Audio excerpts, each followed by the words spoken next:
C'est presque de l'info, c'est la revue de presque de Nicolas Canteloup.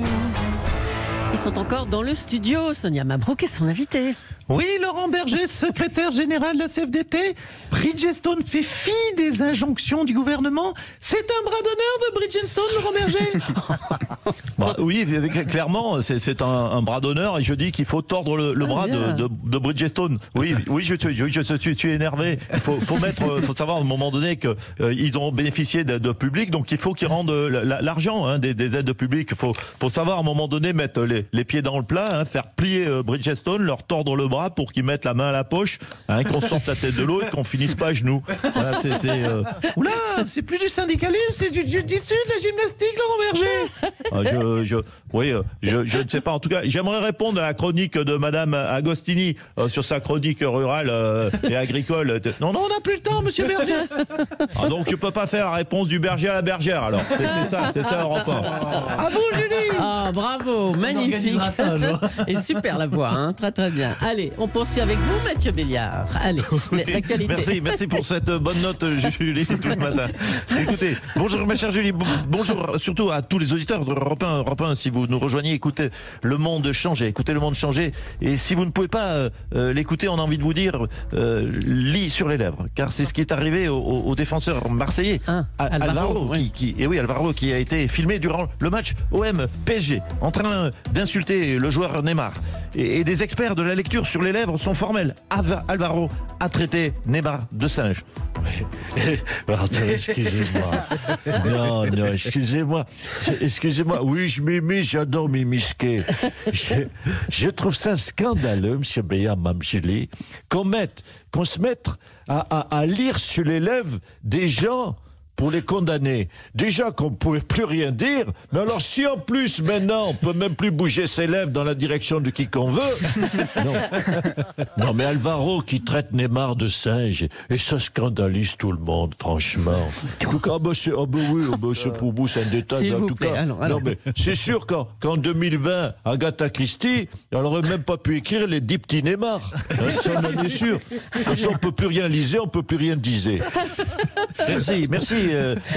Président Sarkozy pour cette pensée libre, parce que c'est une antenne libre ici sur Europe 1. L'autre info, c'est le Tour de France et ses nouveaux soupçons de dopage, même s'il faut relativiser. Le cyclisme, c'est quand même l'un des seuls sports qui réunit autant les scientifiques et les sportifs. On le disait, et coucou au docteur Jimmy, en parlant de scientifique, au docteur Jimmy Mohamed, qui est un fin couturier puisqu'il arrive à faire des masques pour les hamsters et les souris.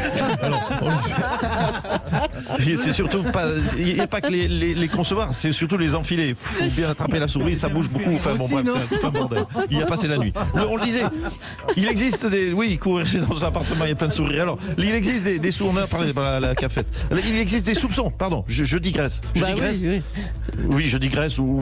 Oui. Alors, voilà, il existe des soupçons de dopage autour, on le disait, de l'équipe de France, enfin, il y a déjà un moment, autour de l'équipe de France, l'équipe française d'Arkea, alors qu'ils n'ont pas gagné le Tour, Arkea. C'est donc pas l'équipe qui mérite d'être condamnée, mais les scientifiques qui savent plus faire de l'OPO de qualité. C'est quoi, franchement, ce boulot de dopage qui marche pas. Allez, c'est bon, Mathieu Béliard. Je sais pas si on a bien compris la fin. Rien du tout. Allez, à demain. Jean-Michel Blanquer, le ministre de l'Éducation, a réagi au mouvement lancé par les lycéennes. Les jeunes filles portent exprès des tenues courtes au lycée pour protester contre les règlements qui interdisent les tenues dites indécentes. Un règlement qu'elle juge sexiste. Bonjour Jean-Michel Blanquer. Oui, bonjour Madame Julie, bonjour Monsieur Béliard, Monsieur Mohamed, Monsieur Cabral. Écoutez, je comprends la position de ces jeunes filles. On aimerait pouvoir faire ce que l'on veut, mais je pense qu'un peu de sobriété, c'est bien aussi dans une société qui se veut respectable et respectée. Par exemple, ce matin, vous, Madame Julie, et je vous en remercie, vous n'avez pas mis votre mini-jupe en cuir. Vous n'avez pas mis vos barésies, vos cuissardes et votre bois en moumoute vert pomme. Eh non. Et voilà, Madame Julie, vous êtes sur votre 31 comme d'habitude. Et je note que Monsieur Cabral est, lui, sur son 51, comme d'habitude.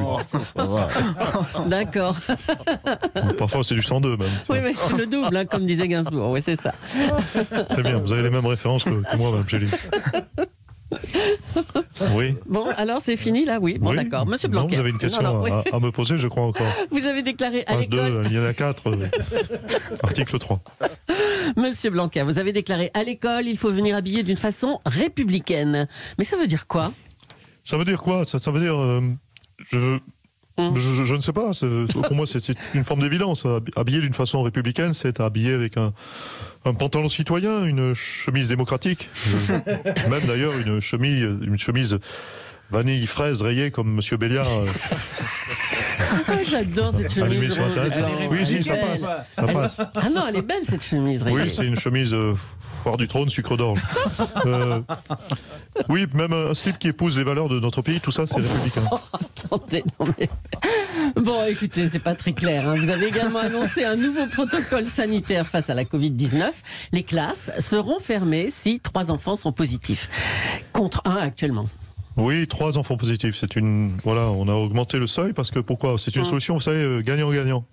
On s'est aperçu que certains enfants léchaient des barres de métro et suçaient des poignées de porte pour attraper la Covid, et ne pas aller ainsi à l'école. Oh, Maintenant, je le dis à tous ces contrevenants, c'est fini les petites conneries. Hein, ça ne prend plus. Alléluia! Alléluia! Enfin, un ministre qui remet la Sainte Église au milieu du Saint Village. Philippe de Villiers, bonjour. Alors, qu'est-ce que vous pensez, vous, des propos de Jean-Michel Blanquer qui répond aux lycéennes sur leur tenue, justement? J'en pense quoi? J'en pense que ce que tout le monde devrait en penser, femelle. Qui serait bon que l'on sert la vis à ces adolescentes mal élevées qui piétinent sans vergogne la pudeur et la morale. Pourquoi, grand Dieu, le ministre devrait trembler face à quelques gamines insolentes de 15 ans, adhérentes, j'en suis sûr, à des associations femélistes. Oui, féministes, c'est pareil. Femélistes, vous dites. Oui, des associations féministes. Oui, féministes, j'ai inventé un nouveau mot. Donc, qui militent pour avoir le droit de se vêtir comme des catins des faubourgs. Oh, restez polis, hein, des catins des faubourgs, non mais ça va pas. Je dis quoi alors? Je dis quoi? Que je dise quoi? Des péripatéticiennes de banlieue, des lululagoulus, oui, parfaitement, qui demandent à s'exhiber toute cheville dehors. Et pourquoi pas avec les genoux apparents tant qu'on y est? Oh là là là là. En l'occurrence, elle trouve que c'est le regard de l'homme qui doit changer et qu'elles peuvent venir le nombril visible ou bien en short. C'est ridicule. Bon, mais quand je pense, madame Julie, qu'on leur a donné le droit de vote. Oh non, arrêtez. Bref, écoutez-moi bien. Femme du sexe faible. L'homme, lui, ne réclame pas le droit de venir en juste au corps. De résille en slip en cuir ou en cagoule en latex. On ne fait pas ce qu'on veut. On respecte une décence minimale. Tu le vois, je suis pour l'égalité des sexes. En tout cas, avec un uniforme, croyez-moi, on ne serait pas là. Ah, ça y est. Alors, qu'est-ce que vous verriez, vous, comme uniforme? Quelque chose de simple, d'accessible à tout le monde. Un sac en toile de jute, 2 trous pour les bras, un voile de bonne sœur, une ceinture de chasteté et 3 kilos de patates à éplucher. C'est ça. Dans la famille, on aime les femmes comme ça. Et aucune ne s'est jamais plaint. Elles osent pas. Alléluia. Merci Philippe de Villiers, à bientôt. Allez, on en a parlé ce matin dans nos journaux. De nouveaux soupçons de dopage pèsent sur le Tour de France. Tout de suite, on va rejoindre Richard Virenque. Bonjour. On reparle de dopage, mais ça fait du bien que cette épreuve ait pu avoir lieu quand même. Allô? Oui, bonjour. Richard. Oui, c'est important le cyclisme. C'est vrai, comme disait Pierre de Coubertin, l'important c'est de participer. Mais bon, 100 ans après, Lance Armstrong, il a rajouté sa petite phrase à lui. Il a rajouté, mais avec du dopage, on va quand même beaucoup plus vite. Mais Richard, vous êtes actuellement là en duplex sur les Champs-Élysées, mais qu'est-ce que vous faites sur les champs? L'arrivée, c'était dimanche après-midi, mais on est mardi matin. Bah oui, non, mais là, j'attends l'arrivée des cyclistes non dopés. Allez, les gars.